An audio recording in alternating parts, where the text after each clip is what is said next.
There are several constants of the universe that are exceedingly fine-tuned so as to allow biological life to be possible in the universe, such as the gravity constant and the cosmological constant.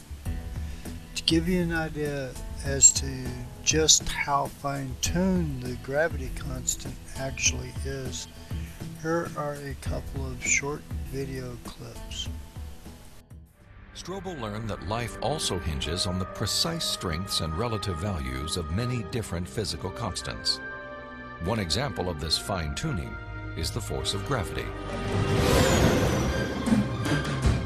Imagine a ruler divided up into 1-inch increments and then stretched across the entire universe, a distance of some 14 billion light years. For the purposes of illustration, the ruler represents the possible range for gravity.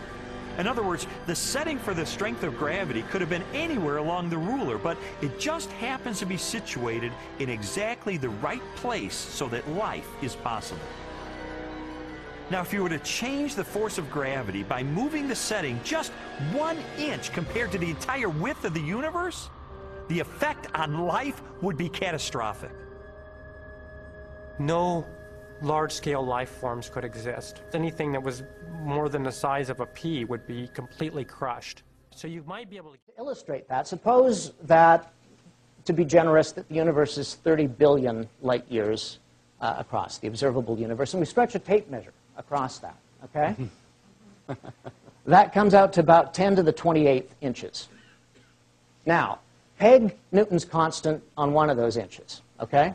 It's here in the middle, and the tape measure stretches off into the distance either way across the width of the observable universe, all right? Now, what would be the consequence of moving that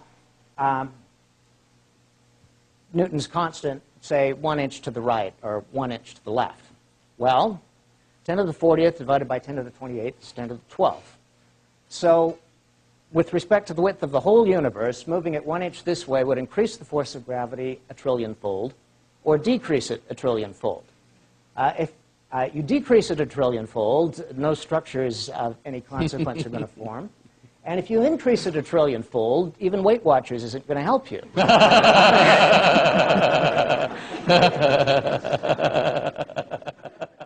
Consider gravity, for example. The force of gravity is determined by the gravitational constant. If this constant varied by just 1 in 10 to the 60th parts, none of us would exist. To understand how exceedingly narrow this life-permitting range is, imagine a dial divided into 10 to the 60th increments. To get a handle on how many tiny points on the dial this is, compare it to the number of cells in your body, or the number of seconds that have ticked by since time began. If the gravitational constant had been out of tune by just one of these infinitesimally small increments, the universe would either have expanded and thinned out so rapidly that no stars could form and life couldn't exist, or it would have collapsed back on itself with the same result: no stars, no planets, and no life. And although the fine-tuning of the gravitational constants and other constants blows away the precision with which any man-made machine is engineered, the initial entropic condition of the universe, which is 1 in 10 to the 10th to the 123rd, blows away even the gravitational constants and other constants in terms of fine-tuning. Now, our universe, you could talk about it as kind of beginning in an explosion. Now, an explosion you think of as kind of a messy event. And this is the point about entropy. The explosion in which our universe began was not a messy event. And if you talk about how messy it could have been, this is what the Penrose calculation is all about, essentially. It looks at the observed statistical entropy in our universe, the entropy per baryon, and he calculates that out, and he arrives at a certain figure. And then he calculates, using the Bekenstein-Hawking formula for black hole entropy, what the supermassive black hole, the singularity that would have constituted the beginning of the universe, what sort of entropy could have been associated with that? So you've got the numerator, the observed entropy, and the denominator, how big it could have been. And that fraction turns out to be, as Father Spitzer said, 1 over 10 to the 10 to the 123rd power. Let me just emphasize how big that denominator is so that you can gain a real appreciation of how small that probability is. So there are 10 to the 80th baryons in the universe, protons and neutrons. Now suppose we put a 0 on every one of those, okay? How many zeros is that? That's 10 to the 80th zeros. This number has 10 to the 123rd zeros, okay?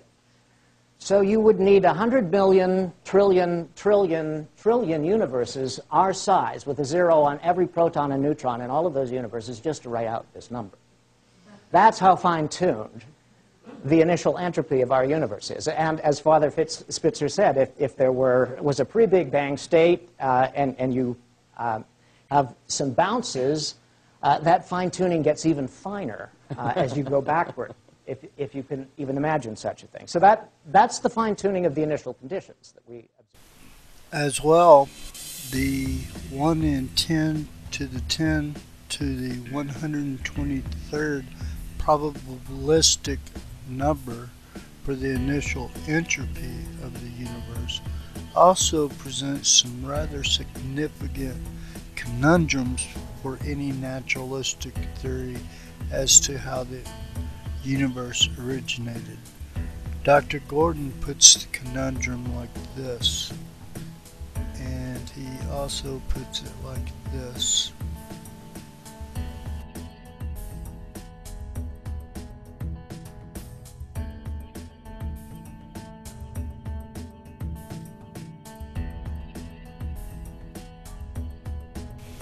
Dr. William Lane Craig puts the conundrum like this.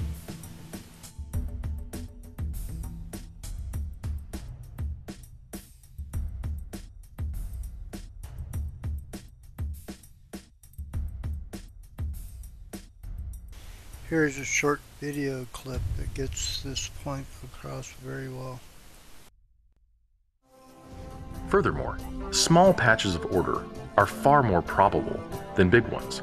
So the most probable observable universe would be a small one, inhabited by a single, simple observer.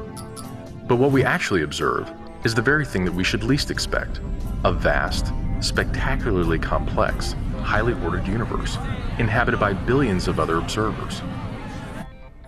So even if the multiverse existed, which is a moot point, it wouldn't do anything to explain the fine-tuning. Humorously, besides the Boltzmann brain paradox, the 1 in 10 to the 10 to the 123rd number also forces the atheist into believing that pink unicorns must necessarily exist. Fluffy unicorns dancing on rainbows. Pink fluffy unicorns dancing on rainbows. Pink fluffy unicorns dancing on rainbows. Pink fluffy unicorns dancing on rain. Pink fluffy unicorns dancing on rainbows. Pink fluffy unicorns dancing on rainbows. Pink fluffy unicorns dancing on. As well, the 1 in 10 to the 10 to the 123rd number, since it forces the atheist into conceding pink unicorns are logically possible, also forces the atheist into conceding the necessary premise of the ontological argument. The necessary premise of the ontological argument is merely that God is logically possible. What is the ontological argument? The ontological argument is an argument intended to show that if God's existence is even possible, then it follows that God exists. So if this argument is sound, it puts the atheist in a very awkward position. The atheist must deny not merely that God exists, he must maintain that it is impossible that God exists. And that is certainly a radical claim that would require great justification.